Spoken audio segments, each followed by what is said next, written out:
I feel the excitement in the room. It's really wonderful. I just would like to acknowledge Senator Gordon in the corner there. He co-sponsored or sponsored the legislation for mix and match and has been very instrumental in promoting consolidation in New Jersey. We also have freeholder Rob Walton here, who's ahead of his time in Hunterdon County, and I know there's other elected officials in here, but they have really stepped up to the plate for consolidation.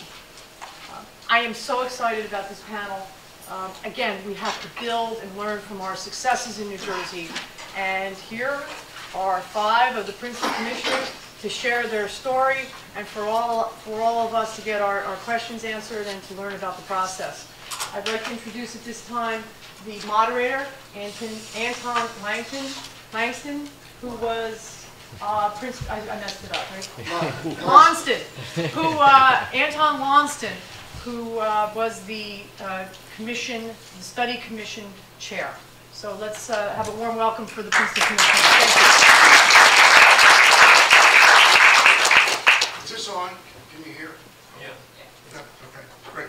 Thank you. We're excited to be here too. We've been excited since last November 8th, actually. So I just want to set that tone at the outset. What we're going to do is go through 5 presentations, about 5 minutes each, take you through some steps that we went through. Hopefully, in some respects, we raise more questions than we answer. Many people, both inside and outside of Princeton, will say Princeton is unique. And we used to say no, and now we say, yeah, we are what we are. And we work with that. I also want to mention that we will work through, in kind of a loose fashion, the steps that have already been introduced by Andrew, and you may want to connect with those as we go. One of the things you'll notice, and we'll refer to it, is that we put up the website, which is actually the website of the organization that we hired from Rochester, New York, CGR. And this website is actually ours. It has all the information from the Princeton consolidation effort. And I'm going to refer to some of the documents when it's my turn, and others will as well. The site is just filled with information from our work. So a lot of the things we're going to talk about, you can actually go to the site and pull them off if you wish to do that. Okay? I do want to mention one other thing, that there is an additional member of the commission here, Valerie Haynes, who is here, and she will join in answering questions as needed, right? Who was actually chaired one of the subcommittees. Okay, so the way we're going to work through this is Chad Gerner, who is the current mayor of the township and was a member of the Consolidation Commission, is going to talk about the preparation and application. I'll go through the study process. Bertie Miller, who spoke briefly earlier, through the formation and operation of the subcommittees, which were critical. Alice Small, member of the commission, and from the borough, community engagement discussion. And then Liz Lempert, who will talk about the Unite Princeton campaign, which I think is a fascinating piece, which hopefully will add a lot to our conversation. And then have plenty of time, I hope, for question and answer at the end. And again, in a certain way, I hope we raise more questions than we answer. But we'll tell our story. This is our story. And it's a story that from different people in Princeton might be related in some slightly different ways. But this is what we want to share with you. Okay? So, that said, Chet. Good morning, everybody. I just want to say thank you to Gina and Wendy for having us here today and being able to talk about our process and how we went through what was a successful vote last November. It's also nice to see so many people here today, asking very good questions, because in some areas the law is vague, and there are going to be obstacles down the road when you're pioneering new territory.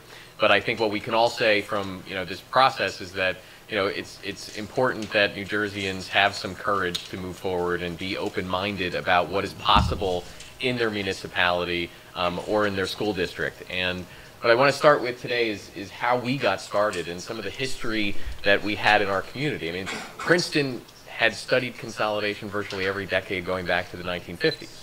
So this wasn't something new for Princeton Borough and Princeton Township. And when I was first elected to office, I went back to the library and I researched all the previous efforts. And there were some consistencies that I believe led to the failure of the vote. One of them was that, we talked, Bernie Miller had mentioned before about the fact that an independent consultant is important. I believe that completely. And the reason why I believe that completely is you've already heard it in the room, and there's plenty of people that always focus on the emotional and the fear factor when it comes to approaching consolidation or shared services. In order to take emotion and fear out of that process while you're studying, you need to have some type of independent third party, whether that's a nonprofit, whether that is Courage to Connect helping you during the way, or an independent consultant. I believe truly that you have to have some independent third party. The previous efforts in the Princetons did not really have an active third party, and the other component of that was that all the previous efforts were citizen commissions, and they were formed under the older Municipal Consolidation Act. When we looked at moving this process forward, we were aided by something called the Local Option Municipal Consolidation Act that Andrew had talked about earlier. It offers a tremendous amount of flexibility. I was very pleased to hear the panel in Merchantville talk about their process, and they've approached many of the issues, and it was kind of listening to the concerns of the community all over again that we had in Princeton. So it was very, very interesting to hear that panel. If you go to the next page, next slide. What we learned and the way that we wanted to form this process was we felt that we needed to get broad involvement. So we needed to have citizens involved, but they also needed to be integrated with the elected officials. As you're hearing, and as you'll hear in many communities, it is human nature in some ways for elected officials to push back against this process because they're elected to manage the system that they're already involved in. And that's, elected officials work very, very hard. We have a tremendous amount of meetings. But the reality is that in order to move forward, elected officials should be involved in that process, or they have the potential to potentially undercut the effort. And I think that one of the things that we're seeing and the trends that we're seeing in our communities today are consistent throughout the state. We have a 2% cap right now. And in Princeton Township, we actually reduced our staff by 18% over the last 5 years. What municipalities are doing is they're either cutting services or they're spending down surplus. And one day there will be a day of reckoning. And what we need are elected officials and residents that are open-minded to solutions. Does that mean that consolidation is right in every single circumstance? Of course not. But does that mean that you shouldn't be looking at it? I think you should be if your towns are amenable to it. I mentioned an independent consultant. That's very, very important. Having that independent fiscal analysis is important in order to build trust in the community as you're moving forward with the commission. And what we did is we put together a proposal to study consolidation, and we brought that to both governing bodies. So one of the things that, you have an opportunity if your elected officials are on board to move forward with a resolution to form a joint study commission, okay? We met with elected officials of both municipalities and we built consensus around a proposal to form a commission. The commission would exist to study consolidation, and it would also exist to study shared services, specifically in the areas of police and public works. And that was the compromise that we had to move forward. So we went into this not saying that we were going to study consolidation and come out with a consolidation recommendation. We came into this saying we're going to study full municipal consolidation and see if that is our best option. We're also going to look at merging our police departments together and also merging our public works, and then make a recommendation to the governing bodies as to how we should proceed. And that built a broad consensus that allowed us to get started. All right, so in order to get started, one of the things that some of us did, we met with the Department of Community Affairs, told them about what we were thinking. And that was helpful because one of the aspects that I mentioned before is the Local Option Municipal Consolidation Act. And utilizing that act, I mean, there's a lot of different provisions in there that build a lot of flexibility into this process. We talked about advisory planning districts. Allowing neighborhoods to have a voice in the planning process helps mitigate some of the fears of losing that identity that a town has. And I think the panel from Merchantville said it greatly when they said, you know, the identity of your town is not your borough hall, it's not your township hall. It's the community in which you live and the neighborhoods in which you reside. And preserving that identity is critically important, and in the Local Option Act there are provisions in there that help you address those issues. There's other issues in the Local Option Act that allow you to decide to apportion debt. If one municipality has a greater level of debt than the other, why should those residents in the other municipality be forced to assume that debt and those subsequent payments? The Local Option Act allows you to apportion it. So the residents in that municipality are responsible for the debt that they've incurred, and any new debt acquired in the new municipality is shared among the new municipality. So there's a lot of flexibility in there, and meeting with the DCA helped us move forward and educate residents and elected officials as to why this process made sense.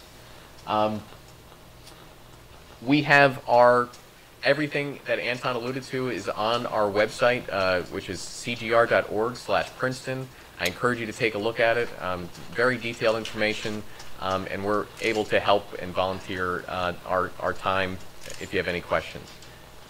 And as I said before, consider using Courage to Connect. They're a great organization. Gina and Wendy have a tremendous amount of energy, and I think it's been great to see them out and about throughout the state talking about these efforts, because I do think we need to become more creative, and I do think we need to become more open-minded, not only as elected officials, but also as residents when it comes to addressing how we deliver services and how we address the costs that are ever escalating in our community today. What I'd like to do is take you through the process that we went through, which is really very closely tied to the use of the consultant CGR. And I'm going to start with the establishment of the commission, which Chad mentioned. And the commission first met in August of 2010. And the commission at that point organized itself. And somehow or other I got to be the chair of that commission. I'm still trying to figure out how that happened, but it did. And Valerie Haynes is here, was the vice chair. I'm from the borough. Princeton Borough, chief from the township, and a lot of our discussions were based on making sure that we had a balance between the township and the borough as we went along. We generated a request for proposals. We got 5. We selected the Center for Governmental Relations, which is in fact a nonprofit, and in Princeton, I believe that made a difference. They have we are a university town, and to have a nonprofit work with us as a commission, I think made a difference. They also were a fabulous organization to work with, and I may say that more than once, and I believe it. I've done consulting for over 30 years, and they were fabulous to work with. So the first thing that they did was they went through a whole series of interviews in the community with the various departments. Very extensive, and they produced in January of 2011 a baseline report. And the baseline report, in my terms, is basically this: who does what in the community, borough and township, and what does it cost? And it's about a 175-page document that covered everything. And we did so much editing of that and discussions around it, meeting after meeting, but we finally felt we really had it in January. We had it right, and so that was offered to the community and posted at that particular time. In March, CGR, again with the work of the commission, produced an options report. And the options report said, here are your options in key areas, like police, like public works, like administration, etc. What are the options that are available to you, Princeton Borough, Princeton Township, in the potential to consolidate? And in each of these, the baseline report and the options was brought to the community in an open public forum. So this was the first 2 of 3 public forums that were held for the community. The decisions on recommendations were made in May of 2011, and that was early, and that was also a very public meeting, and lots of conversations about it.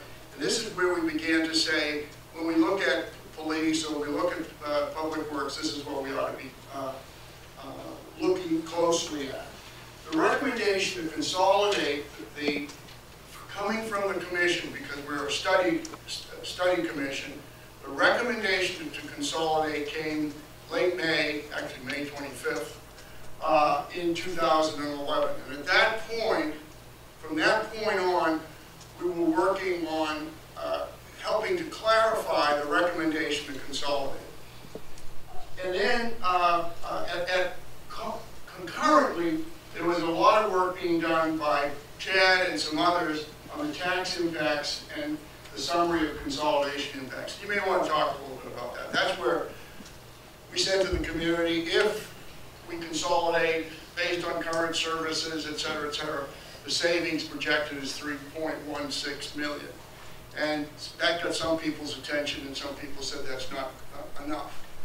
We were just the same as most of you are in that of our tax dollar, 50% went to the schools, 26% to the county, and 24% was what we had to control. So our discussion about savings was in the 24, a portion of that 24%. The Commission's final report, which I have a copy of here, contains the following.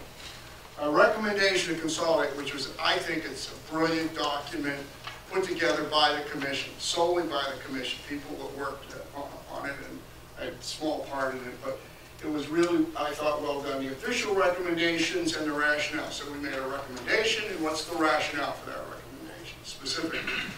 The financial considerations, tax impact, DCA did a report, and then we had a transition cost request that went actually to Tom Neff at DCA. That document went to the public officials, all of them, Borough Council and Township Committee, in June 23rd, I think it was, or 24th, in 2011, to be considered for their vote in July. And in fact, it stimulated a great conversation.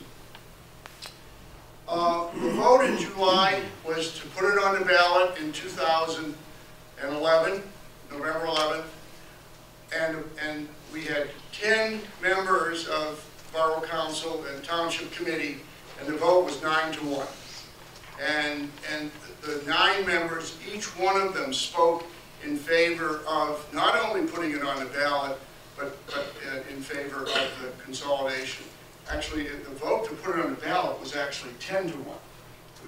And even the person who was opposed to consolidation said 10-0. What? 10-0. 10-0. It was unanimous. What did I say, 10-1? 10-1. Yeah. You are paying attention. Yeah. That's good. 10-0. And the person who was opposed to consolidation, the one person voted by saying we ought to go to the voters. And so we did in July, because there was a drop dead date in August, as I recall, I think it was the 18th of August, in order to make the ballot of November 8th. Some of the things I thought we did well, I'm just going to quickly go through these. I thought we met deadlines and had timely reports. The deadlines were really kind of awesome, I thought. We used a consultant to clear. We had a clear process, step by step, and that consultant really helped us with that. First this, second that, third this. And I was in touch with the consultant probably 3 times a week, either by phone or personally, face to face. We had meetings with the leadership in the community, wherever and whenever we could. Members of the commission, I thought we had a dream team. And I didn't create that term, a couple of members of the commission said we had a team that really worked well together. We had our debates, we had our discussions, but it was a huge success. We had community engagement, and Alice Small is going to talk about that in just a moment. And the other thing we had was subcommittees, and we used them effectively, and Bernie's going to talk about those in just a moment. I think a couple things we could have perhaps done a little bit better. I think we could have spent a little bit more time on transition costs. It was one of those things that I actually made a decision to make sure we move forward because I wanted to get to DCA with it, and we could have taken a little bit more time perhaps. More time overall. We really pushed hard. We had meeting minutes done by a third party in our subcommittees. I think would have been a better effort than having chairs take minutes for each of the subcommittees. But if you go to the website, the subcommittee meetings have the minutes posted as well as to the regular full commission meetings.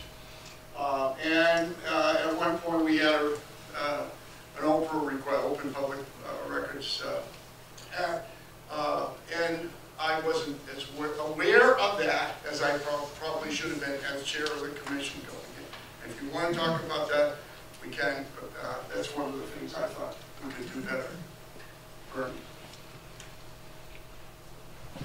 I'll join you up here, Anton. I think I can make myself heard in the back of the room.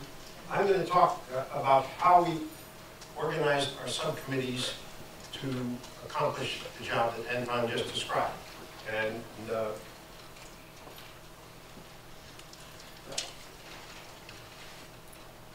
Consolidation Study Commission was a creature of the two governing bodies, the Township Committee or Council. It consisted of 4 elected officials, 2 from each municipality, 6 citizen volunteers, 1 alternate, and the DCA liaison. And DCA provided a great liaison, an invaluable asset that helped us navigate all of the reefs and rocks that you encounter in trying to work your way through a process that is not well understood by either the people that are doing it or by the people that wrote the legislation. As Anton indicated, we hired a support contractor, an essential difference between how this was done this time and how it had been done 3 times previously. We organized ourselves in subcommittees. And Municipal Consolidation is the subcommittee that I chaired. Each of us served on several subcommittees. And I will explain what each of these subcommittees did in a subsequent chart. I want to back one up. It's impossible to overestimate the value and the work that went into community engagement. And I think a large part of the success that we had was the community engagement subcommittee. And the great number of meetings it held, coffees, it held public meetings, it held meetings with all of the groups that are organized inside of the community to explain what we were doing. Not necessarily to take an advocacy position, but to make certain that what the study commission was doing was well understood within the community.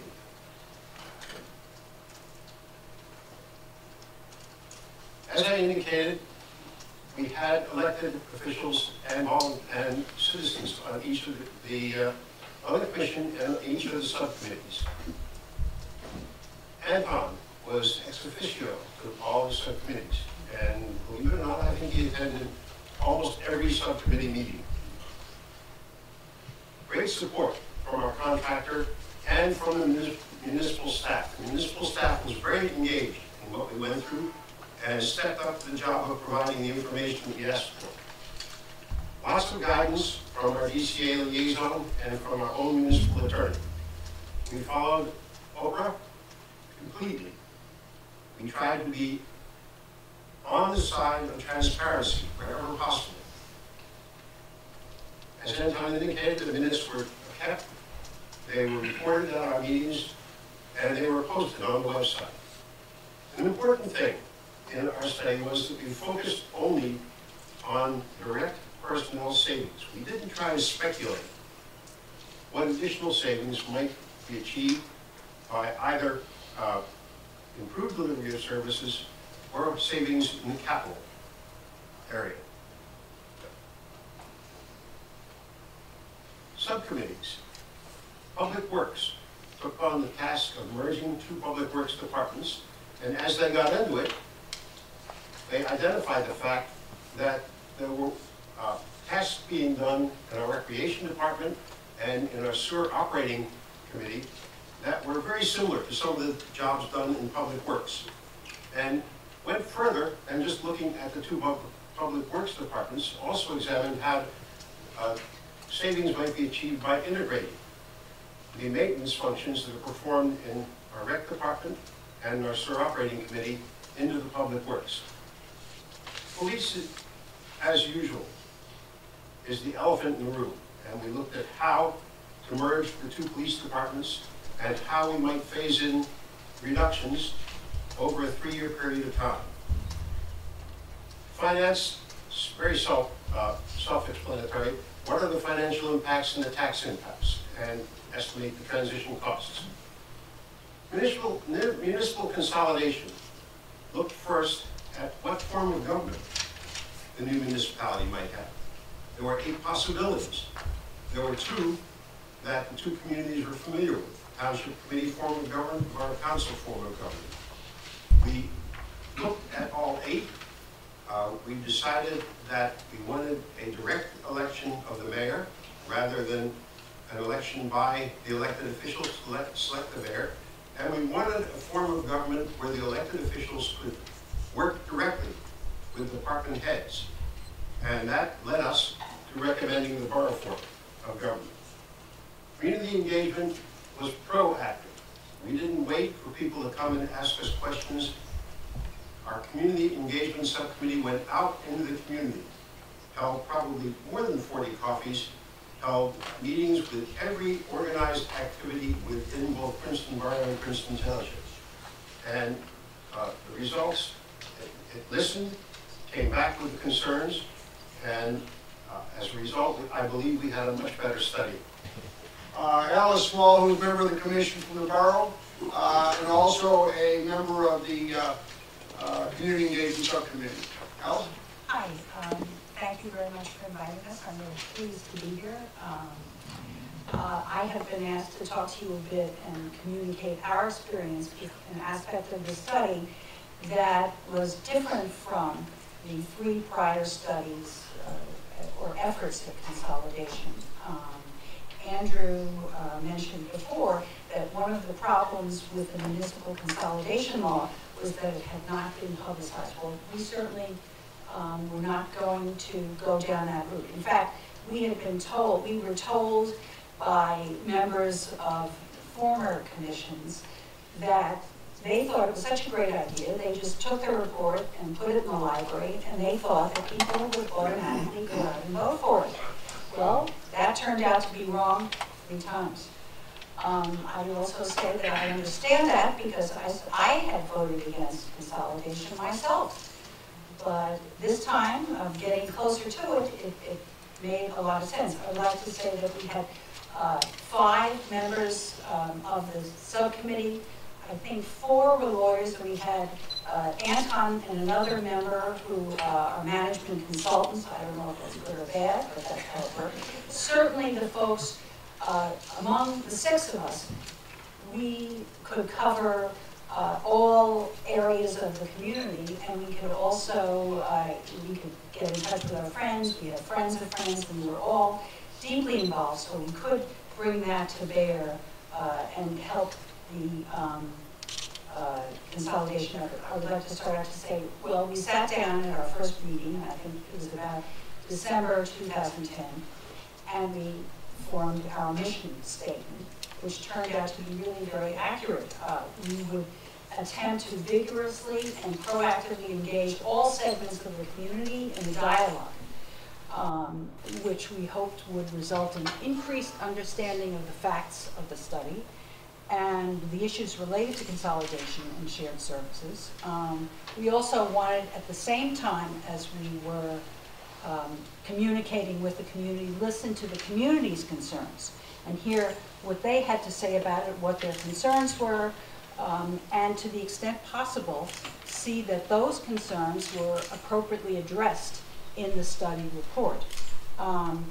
We also wanted to take the concerns that we heard and identify any ideas that we heard and apprise the commission. And we were also, so our chair, Carol Golden, who is an active community volunteer, would periodically compile and update a list of concerns that she would bring to the attention of the committee, the commission, sorry. Our third, the third part of our mission, which the first two aspects built upon, was to build a strong sense of ownership in the community in the outcome of the study. And so, how did we do that? How did we accomplish all that? Well, we sat down as a group and brainstormed all the stakeholders in the community. We said, okay, let's start with the existing organizations. Now, after all, a lot of our meetings were at night, not all of them, to be sure, but certainly parents of children and working people wouldn't be free to attend meetings during the day, and where are we going to find the parents of small children who would be helping their children at night with their homework? So we went out to all the PTOs and we met with them. We met with all the nonprofit organizations in the community. Certainly Princeton University comes first to mind, but we also met with Westminster Choir College.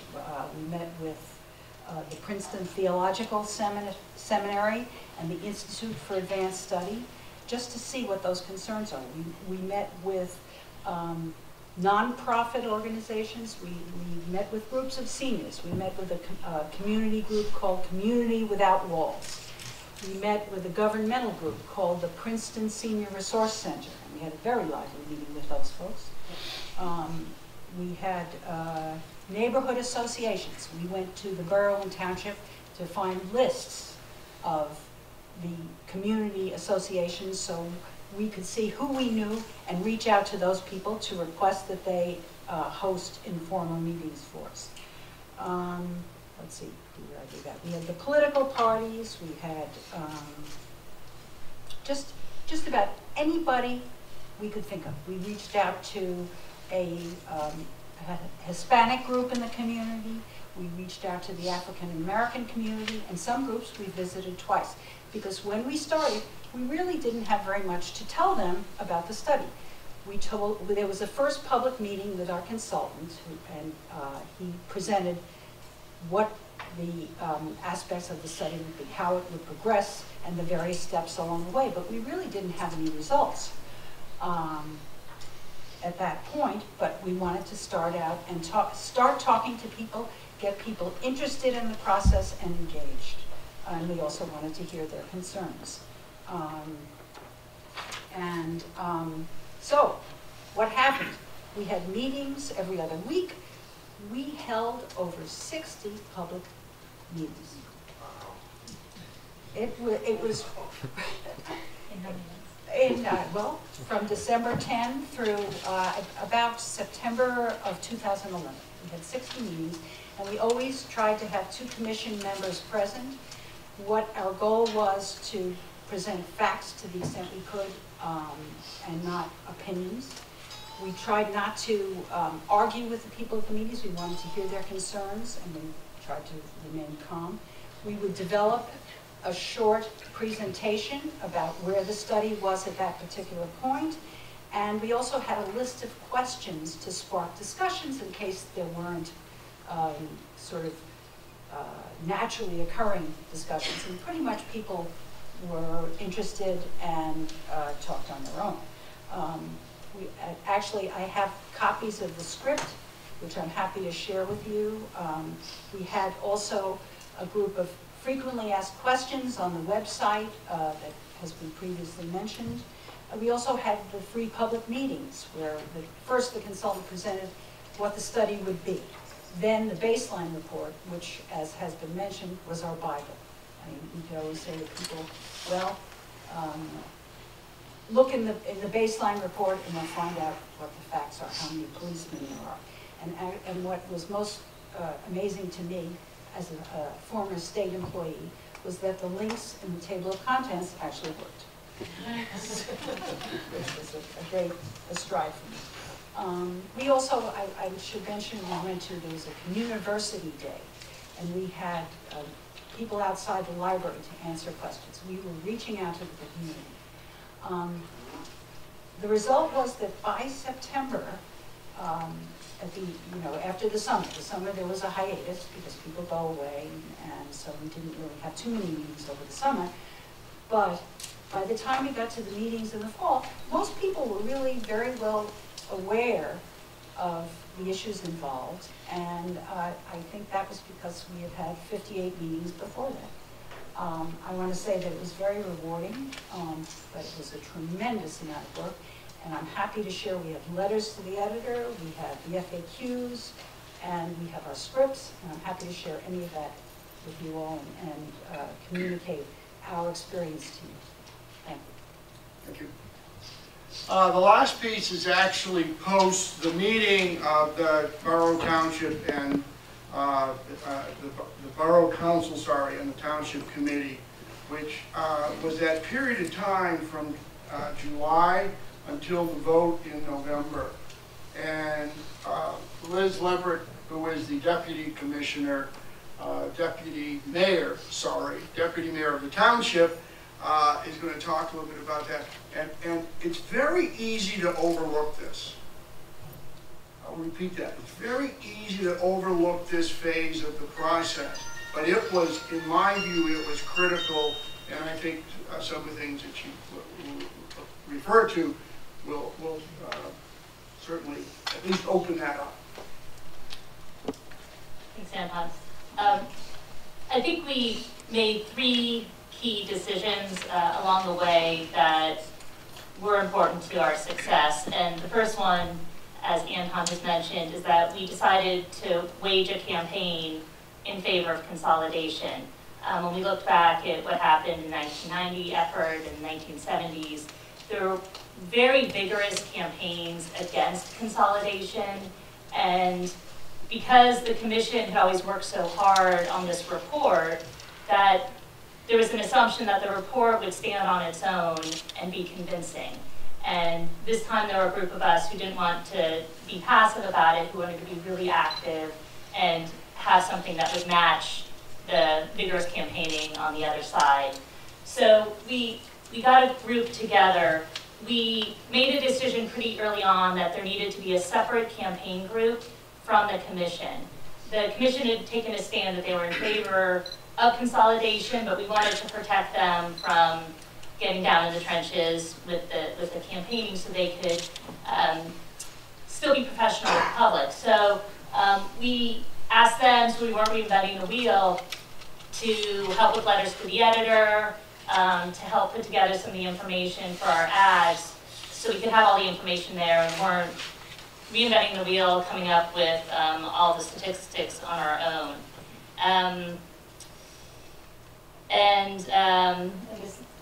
So we had a group of people who could raise money. We put together an initial budget of, we figured we needed about $15,000 to run a series of ads in the local paper and to do a couple mailings. We had people who'd been involved with campaigns before. I was an organizer in the Obama campaign, so had that experience, or other people who had worked on local campaigns. And we started by writing a letter to the newspaper saying we were going to have a public meeting for people who are interested in seeing consolidation passed.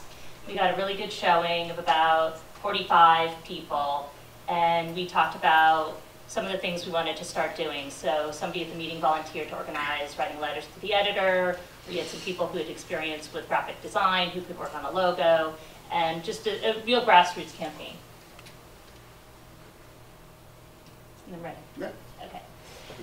Okay, then the second key decision we made was coming up with a name. And most of us came up with One Princeton, thinking that it was nice and simple, it represented what we wanted to do. But at some point before we had decided on that, someone who had worked on the 1990s effort said, well, that was the name we used in the 1990s, maybe you don't want to use that again.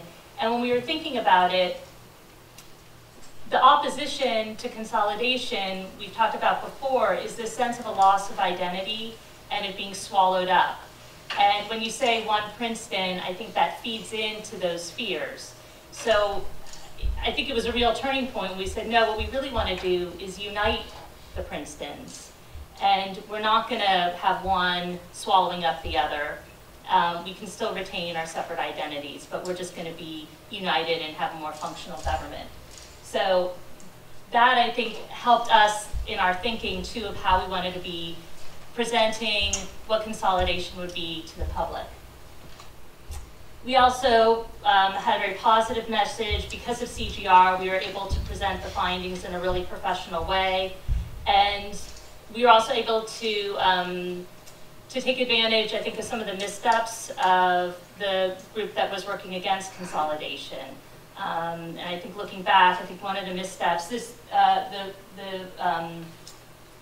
thing on the right there, that is a copy of a flyer that was distributed to every single household in Princeton Borough on Tuesday morning. When everybody opened their door, that was a flyer.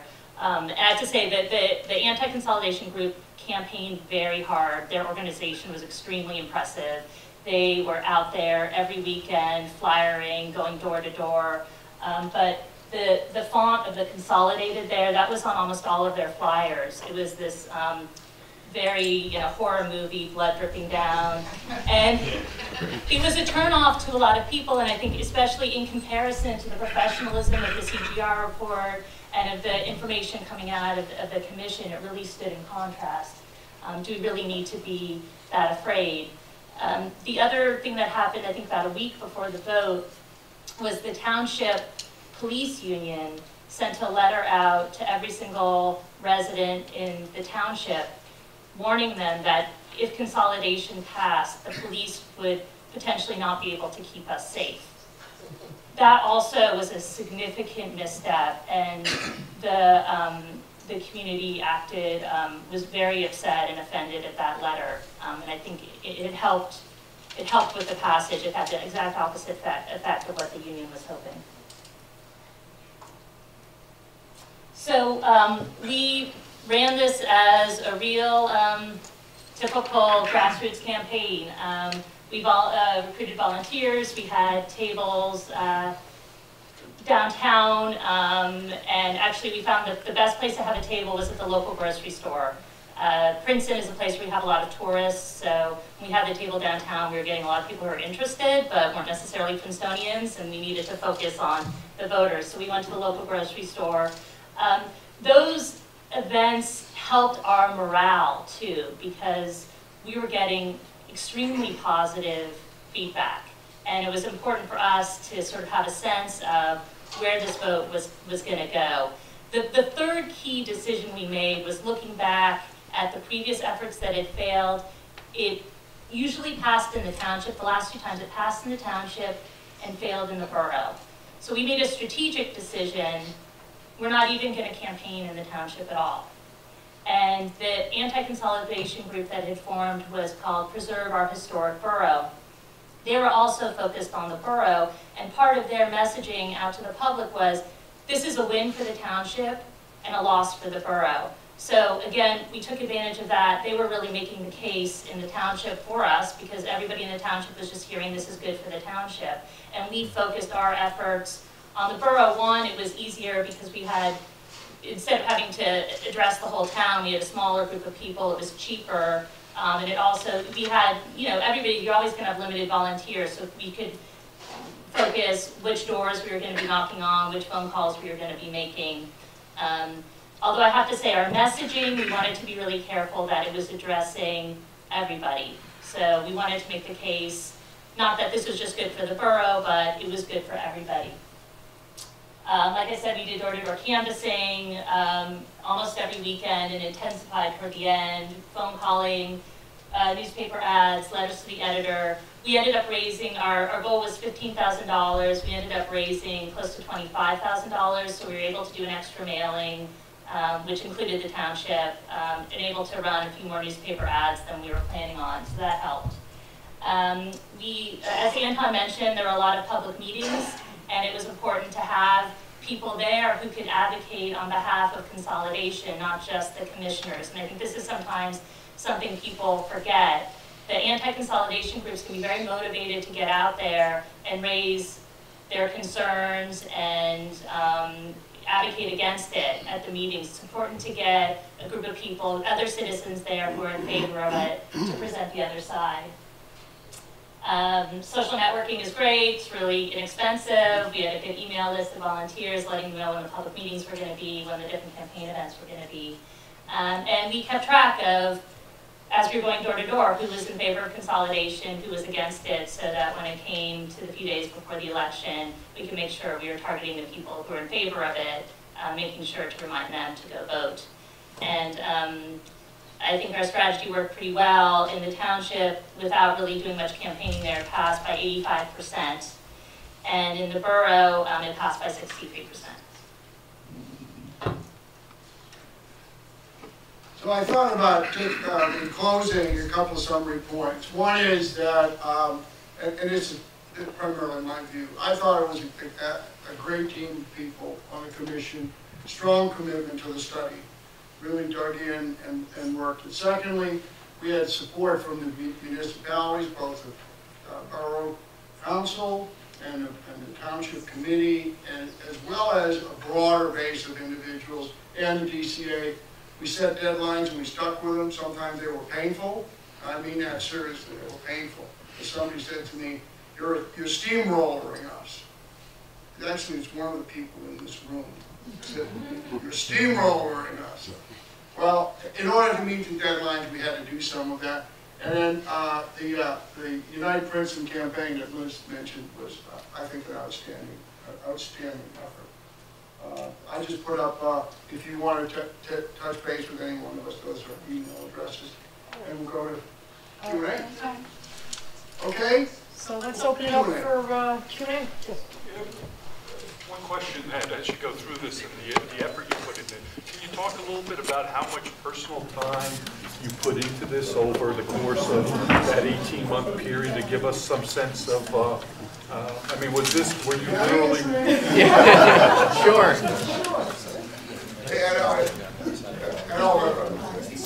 You really don't want to know my time. Anton's only 25 years old.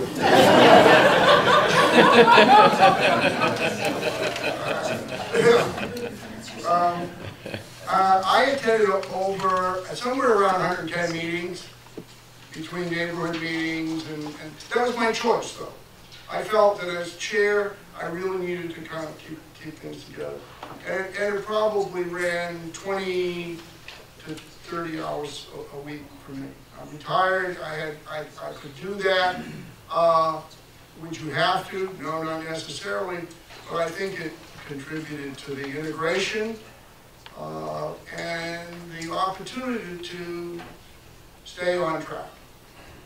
So it wasn't always. I would say others made huge commitments of time. I can't speak for everybody, but you know.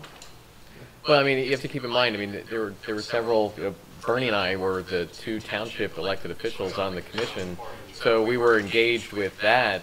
Plus, we also chaired. I chaired the finance subcommittee. He chaired the municipal consolidation subcommittee. So we had all of those meetings. In addition to the fact that we had our township committee meetings and all the subcommittees that we are liaison to there. So, you know, I mean, it was a lot. It was a lot. But you know, I think it requires a comprehensive effort. I mean, and as you heard from all of the panel up here today, is that, you know, one of the unique things about our commission, everyone pulled their weight.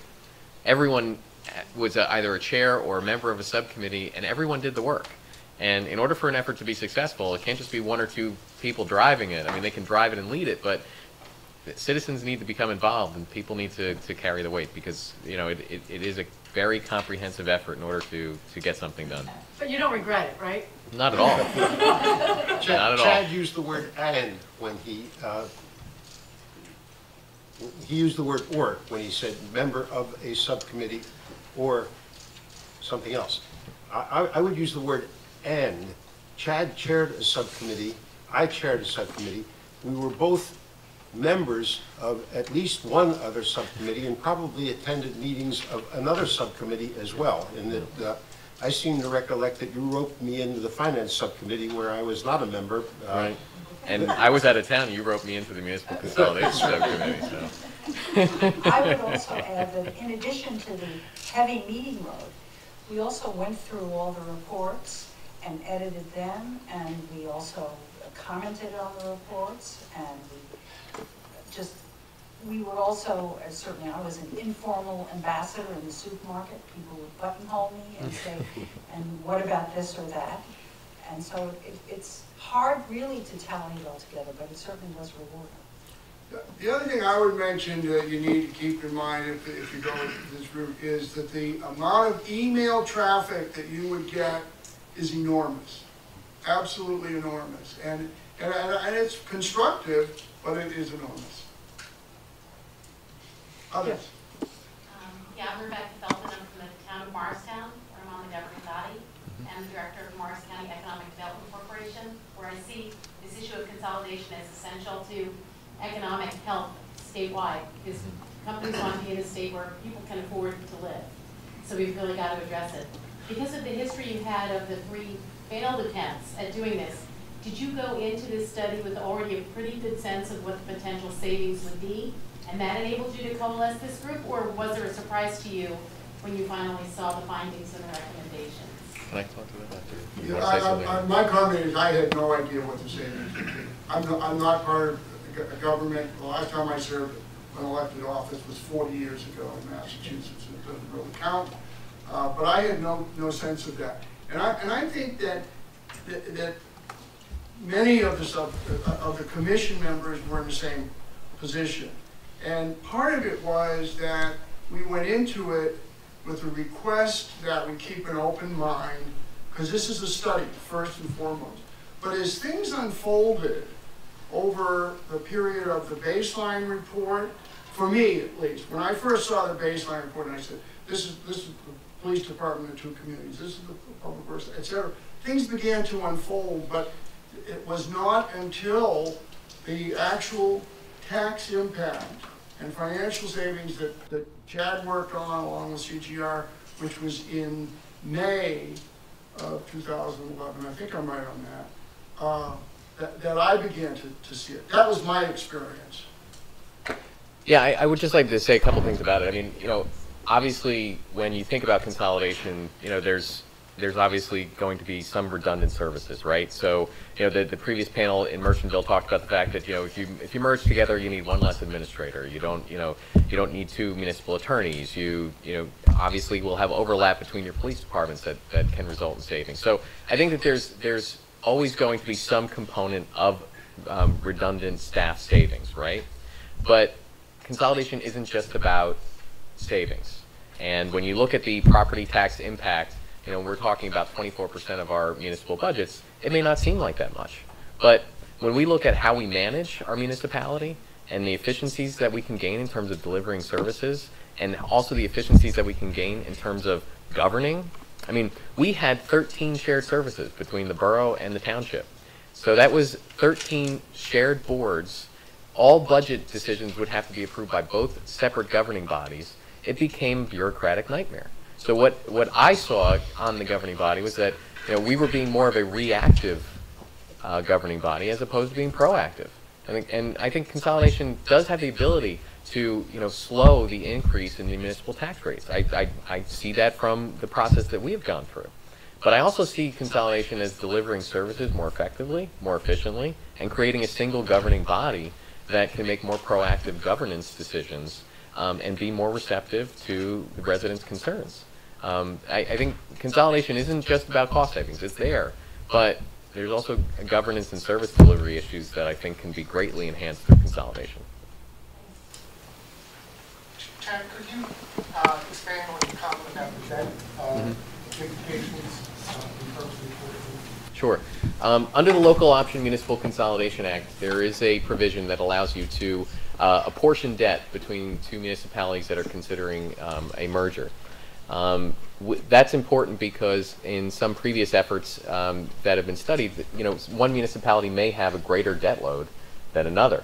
And one of the biggest portions of, if anybody's here in municipal government today, you know that, typically there's police is of course one of your biggest budget line items, but also debt service is also a significant piece. So if you have a significant debt differential between one municipality and another and you're looking to consolidate, under the previous law, basically all debts would be assumed by the new municipality. That could be a potential deal breaker. So what the Local Option Act allows you to do is apportion the debt so that municipality A would be responsible for the debts that it incurred prior to consolidation, and the same thing with municipality B. When they merge into one single municipality, though, however, any new debt incurred is shared among the residents of the former municipality A and B. So what we had done as a finance subcommittee is we analyzed the debt levels in both municipalities on a per capita basis. And we did it not only just for 1 year, but we also strategically estimated what that debt impact would be in year 1, 2, 3, 4, and 5 for the average resident.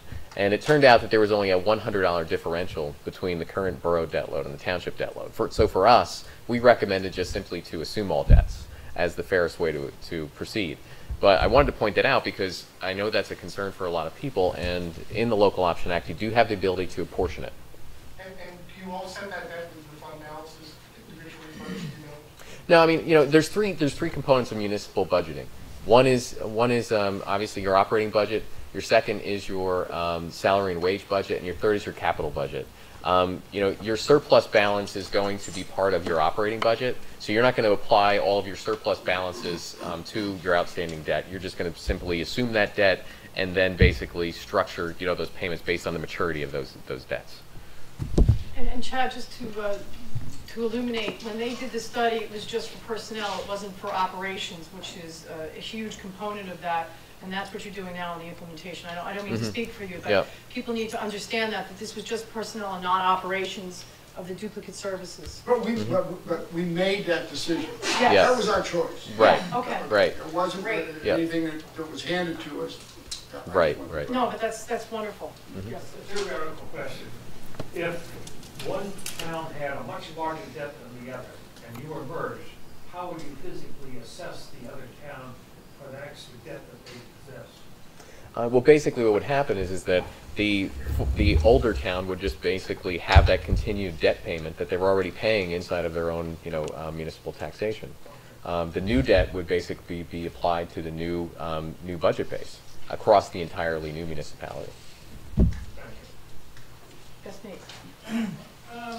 The CGR, that was the consultant you guys used, was it one person, two people? How did they work with the lay people? I mean, the CGR do all the work, or they just advise, they set deadlines, how was the interrelationship between the lay people on the staff and the professional people who hire CGR? CGR had one lead consultant, and during the course of their engagement with us, and they're still engaged with us, by the way, but up to the approval, that one person was really the lead in almost everything that we did. However, there were 3 other consultants who were either part-time or from their staff as full-time members. So that's the scenario. 1 lead, 3 part-time. And the original relationship, this is my observation, was between the lead consultant and the community was fabulous. He's non-threatening, he was objective, he was data collecting, and I've never had any comments from any part of the community that said there was any kind of animosity or disruption or whatever, and it goes right down into the community. So that's my impression, and I dealt with him a lot. So did he just collect the data, was he verify the data for accuracy, reasonableness? Yes, he did all of those things, and we did it. I mean, he'd bring a report back, and I don't know who said it, but we would go over it and dig down. And no, Joe, that's not exactly the way it is. It's this or it's that. So he was very open to validation, not defensive, and he was very open to validation on the commission itself. And we'd end up with a report, for example, the baseline report, which really was, in my view, owned by the commission. And so it was something that was started by CGR and their lead consultant, but we owned it at the end of the day. Yeah. I also did want to mention one other thing. A lot of people will say CGR recommended X or Y. That is absolutely not the case. CGR made no recommendations. No recommendations. They gave us options. And they helped us to see what the options were, but the recommendations were ours. In every single case. And they, in a number of cases, they said, well, we think that's the right one, but we made the decision on recommendations. And we had that much confidence in the commission and having the public officials on the commission as well. Yeah, I know you didn't ask that question, but it came up in the process. It was a great working kind of relationship like that. Is that? Did you run into the problem with salary scales? In our case, the two municipalities had very different salary scales, and we were told that the consolidated municipality had to pay the higher salary scales, and that basically eliminated most of the cost savings that we could have gotten. Yeah, that was an issue that we did encounter. However, in analyzing the different pay scales between the borough and the township, there wasn't a dramatic difference. So we ended up having that not really be a major issue in the process. If you look at the recommendations, the final report, you'll see in there the term harmonization of salaries, and basically that's what that's the term that they use. The CGR used, the harmonization of salaries, which typically meant you move the a little bit lower, and there weren't enormous differences, but a little bit lower salary up to the next higher level. Thank you. How is that applying to the police moving forward? Is that a separate issue, or does that come under what you just spoke about? That comes under what I just had spoken about. That's the harmonization that Anton mentioned. Back to CGR. I'm interested in who wrote the RFQ, how did you know what to put in it, and where did you advertise it so that a firm from Rochester, New York saw it? Alice should answer that one. Yeah, the RFP which we wrote or prepared was done primarily by the two administrators in the borough and the township. And they were very good at it. And we edited it, because we did everything. When I say we edited everything, we edited everything. But it was basically prepared by them, and they advertised it, and they actually had a list of, I forget how many, 22 or 24 firms that they thought fit this scope, and they sent it to all of them. And we ended up with five bids. We interviewed the bidders. Pardon? We interviewed the bidders in each case. We interviewed 2 of the 5. Three of the Three five. of the Yeah. five. Three of the 5, That's right. and then made a selection. We made a selection. I would also like to add, I have had some experience with that in my prior life. I was director of procurement for the state of New Jersey, so I was familiar with RFPs. And I believe the RFP is on the CGR website, so you can look at that. Use that. Yeah, under Princeton, that's there. Can the PowerPoint also be available on the website? You can do that, for sure. It'll be on our website as well. It'll be on our website. Okay, why don't we just say it will be on there. Although consolidation has been discussed in my little community for many years, nothing has really been done towards that. This is my first experience. Really, what I'm hearing today, a lot of it is very new to me, very exciting. I'm wondering if you could address, obviously in Princeton you have many, many more people than we do in a few of our little communities. We have 1,600 residents. You have such a wealth of talent that you can draw on. I'm in a community where we don't have enough volunteers for the fire and first aid. Our elected officials run unopposed because there's just not enough people you know, and I know part of that is community engagement, but is it going to be harder for us or easier? Obviously, we're not going to spend the time on outreach that you have done, but I'm just wondering, we have some different challenges in smaller communities. Hi. Well, I think that the number of people that we have in Princeton and the level of skill and education is an asset, and it is also a liability. Yeah, no, that's true. I mean, I think smaller communities do have some challenges, and I think that, you know, each consolidation study effort is a unique effort, right? I mean, this is something that, you know, we can replicate in terms of, you know, the process that we went through, but the way that you know, undergo that process, there's some flexibility in how you get started. You know, we've heard from some residents talk about initiating the effort on their own. We've talked about this effort, which was initiated by the two governing bodies. So I think that there is a lot of flexibility as to how you start this, and I think it's important to have a conversation locally with your community and some people that are interested, and build it out from there.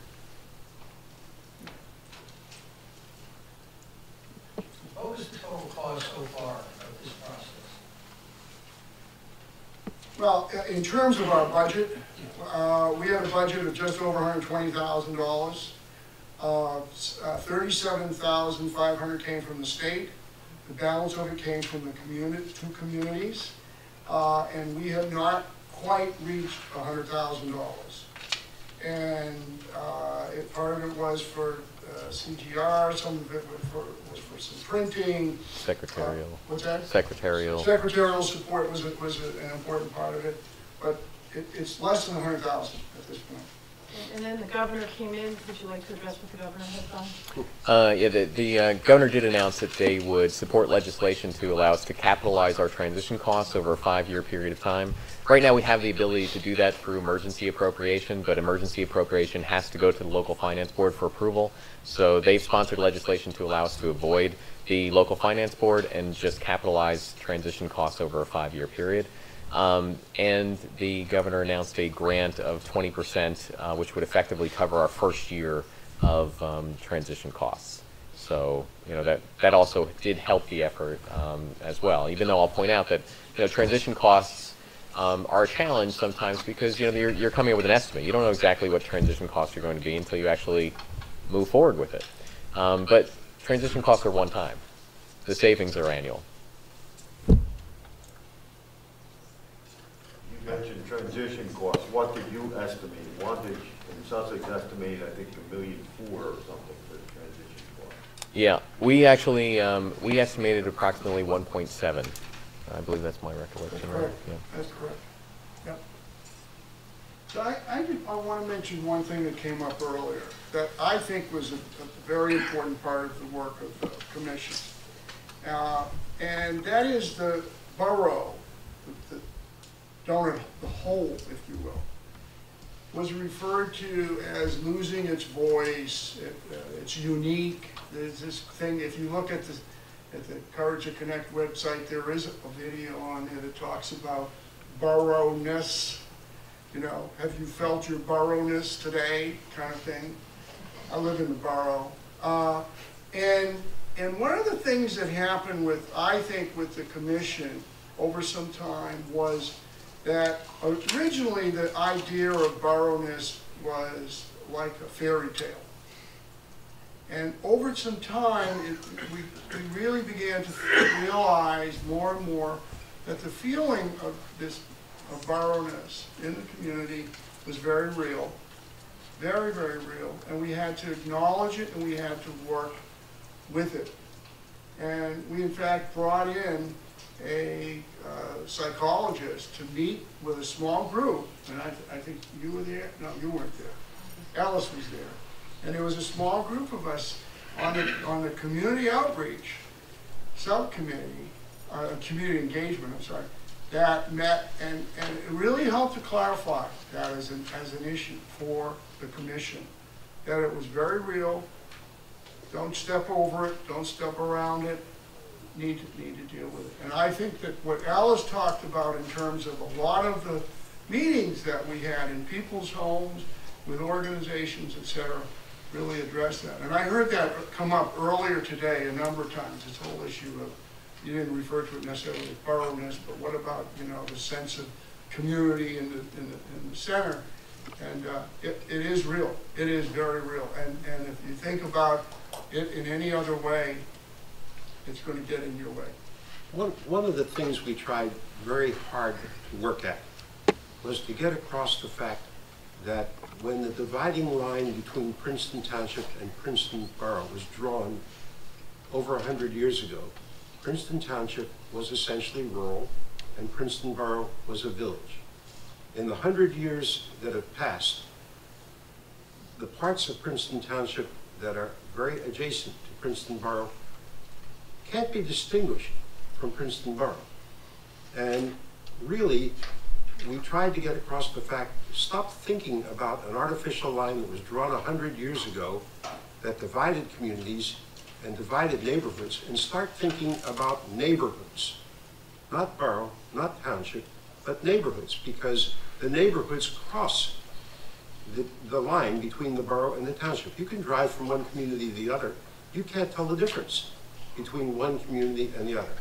The other thing that we pushed on very hard, and it came up earlier, was advisory planning districts.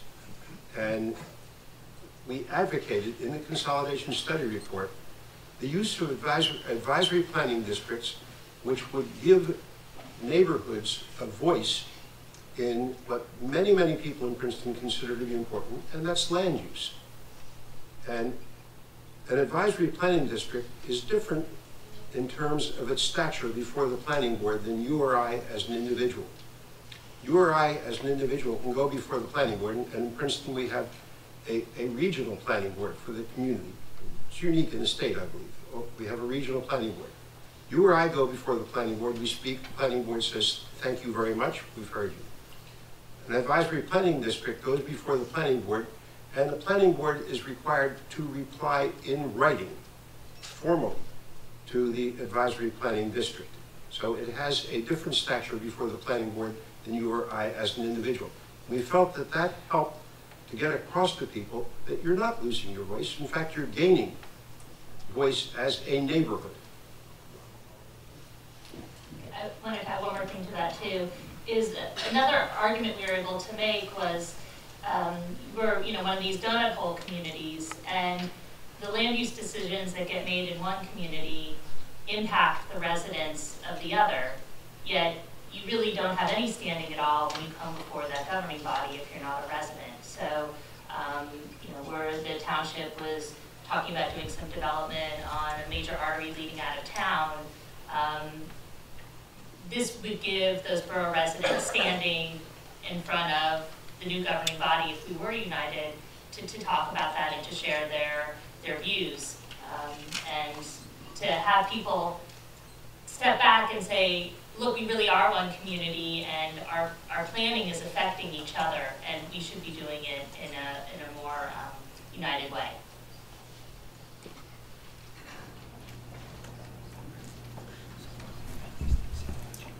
I think everybody's a little toasted, but I'd just like to say, can you come on up here, please, Bob and Greg? Please get Andrew up here.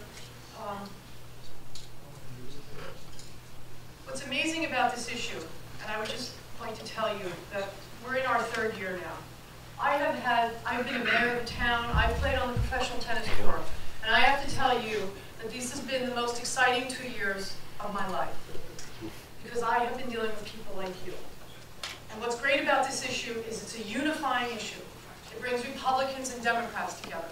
It brings all of us together because we all need to work on this issue. And that's what I believe, and I have lived through for the last 2 years, is meeting fabulous people around the state that are willing to say, you know what, I do not want to talk about what's wrong with New Jersey anymore. I want to start talking about what we can do right for New Jersey. And not only just talk about it, but do it. And so it's not just one of us in this room that can change and restructure New Jersey and create property tax relief. It's all of us in this room. We are all resources for everyone to move New Jersey forward. And I just want to tell everybody how proud I am to work with you and that you would come today. I want to thank the audience for being here, and every one of these unbelievable resources want to give back what they've learned. And I just want to thank you so much. Thank you.